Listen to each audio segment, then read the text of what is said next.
We had about 178 applications. They went through the first filter screening, and we had some duplicates removed. Some non-beneficiaries, non-participants of our program were also removed. And then we have about 148 valid applications which went through screening. And we set up independent assessors to assess all the ideas, all the business that they are viable and feasible. And at the end of the day, we shortlisted about 78. And then out of the 78, we had pitching sessions where the participants came in, defended their proposals, and 62 of them emerged. So it's been a long process, but we ensured that due diligence was done, all the checks were done.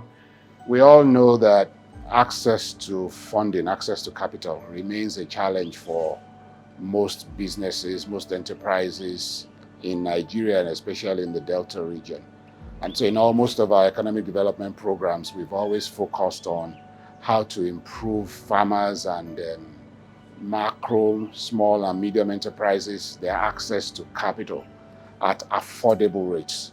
It's part of why we invested in a subsidiary called Sombrero Capital to try and make this and try and keep it to single-digit rates, and that's been doing well and growing gradually. Now, when we came into the youth programming space with the Youth Employment Pathways Project, it became also clear that for those who go into the entrepreneurship pathway separate from the employment pathway, they're going to need some help to get going and to start off. But because of PIND's approach, we don't give handouts, we don't do direct program implementation, we facilitate and help existing market stakeholders or market actors, as we call them in this development space, to do better what they were already doing, to get past some constraints. So what we then decided we'll do with the young ones is encourage them with the seed, but it's not going to fall or come on a platter of gold. They had to work, develop business plans, go through competitions, a pitching contest, and then it's the successful ones that end up getting this funding. So one of the major challenge young would-be entrepreneurs face is the ability to plan their businesses. Most of them lack business planning ideas. Most of them think it's just you think and then you do. It doesn't really work out that way. So you have to articulate your plan, test it, check, is it feasible, is it viable within the system, will it be sustainable over the period of time. So business planning is key. Is key. And I know finance is also a major problem, but you can adapt your business to the availability, the amount of money available to you at your disposal. So if you have a small amount of money available to you, you can start small.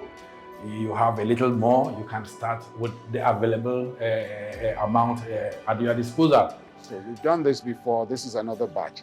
It's not unique to Niger and to Delta. We've done it before for those in the 3 states where we started, which were Rivers, Abia, and Akwa Ibom. So, but this current program is focused on Delta, and so this is for the Delta batch. It might be that another round will come for those in the 3 other states. It all depends on which partners are crowding in to support us, to join us in this effort. So money is not, basically, for me, is not the key challenge. The key challenge for me is that business planning idea, and being able to put down your ideas, being able to articulate your implementation paths to a success. I would expect that the current set of entrepreneurship grantees and recipients of the Challenge Fund grants would follow in the footsteps of their predecessors. Those we started with have done so well, 95% success rate, and a lot of them that receive grants have also leveraged the grants that we gave them, at least at a one-to-one level, to attract corresponding grants from other sources, and they are doing well.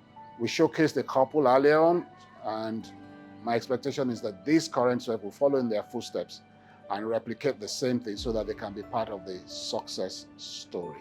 Now, my counsel, stay focused. They were taught a lot over the months of their training, technical training, soft skills, entrepreneurship, branding, and a lot of those things, including conflict sensitivity. I would expect that they stay focused and apply these things in real life. This is now real life. This is where proverbial rubber meets the road comes in. So let them follow in those footsteps and do that.